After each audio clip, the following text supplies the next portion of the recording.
দর্শক, আমরা যেতে চাই শাহবাগ চত্বরে। আমাদের সহকর্মী সাদুজ্জামান সাকিব আছেন সেখানে। আমরা সরাসরি যুক্ত হচ্ছি তার সাথে।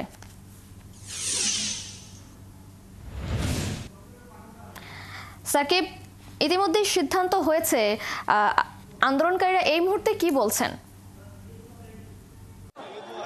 দিশা, উপদেষ্টা বিন্দুর বৈঠক থেকে যে সিদ্ধান্ত হয়েছে সেই সিদ্ধান্ত জানার পরপরই কিন্তু এখানে যারা গণজমায়েত করেছিলেন তাদের মধ্যে বেশ উল্লাস লক্ষ্য করা গেছে। তবে কিছুক্ষণ আগে এই আন্দোলনকারীদের যারা নেতা, এনসিপি নেতা হাসনাত আবদুল্লাহ আমাদের সঙ্গে কথা বলেছেন, ব্রিফিং করেছেন। তিনি যেটি বলার চেষ্টা করলেন যে আসলে তারা এখনো পর্যন্ত কোনো সিদ্ধান্ত নিতে পারছেন না। 30 মিনিট তারা আসলে নিজেরা বসে সিদ্ধান্ত নিয়ে তারপরে তাদের পরবর্তী কর্মসূচি তারা জানাবেন।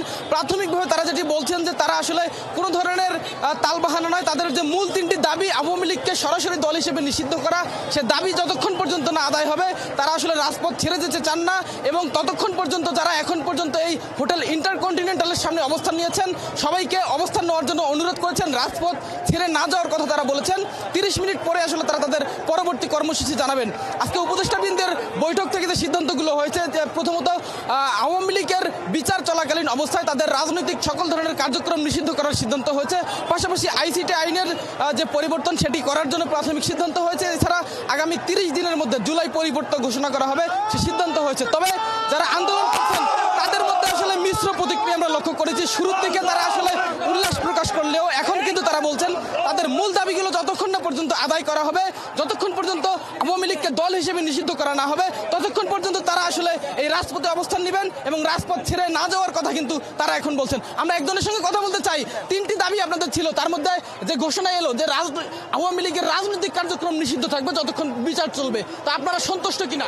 জি, আমরা আলহামদুলিল্লাহ অনেক খুশি, কারণ আওয়ামী লীগ বিগত দিনে কখনো আওয়ামী লীগ একজন একটা রাজনৈতিক দল হিসাবে ছিল না। আওয়ামী লীগ সবসময় একটা ফ্যাসিস্ট দল হিসাবে ছিল।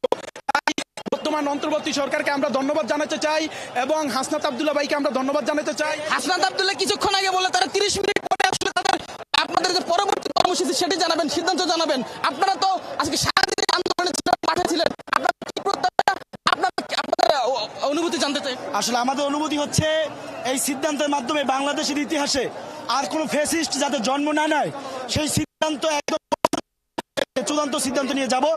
আমাদের উৎসাহ একটা, আমাদের কথাই একটি, বাংলাদেশে আর যাতে কখনো কোনো ফ্যাসিস্ট জন্ম না নিতে পারে। এবং পরবর্তীতে হাসনাত ভাই যে আন্দোলনের ডাক দিবে দেশের স্বার্থে, জনগণের স্বার্থে, আমরা দলমত নির্বিশেষে হাসনাত ভাইয়ের সাথে আমরা আছি। পরবর্তী সিদ্ধান্তের অপেক্ষায় কিন্তু আসলে এখানে আন্দোলনকারীরা রয়েছেন। হাসনাত আবদুল্লাহ পরবর্তীতে আসলে কি ঘোষণা দেন, কি সিদ্ধান্ত জানান, সেটির অপেক্ষায় কিন্তু এই আন্দোলনকারীরা রয়েছেন। তিশা।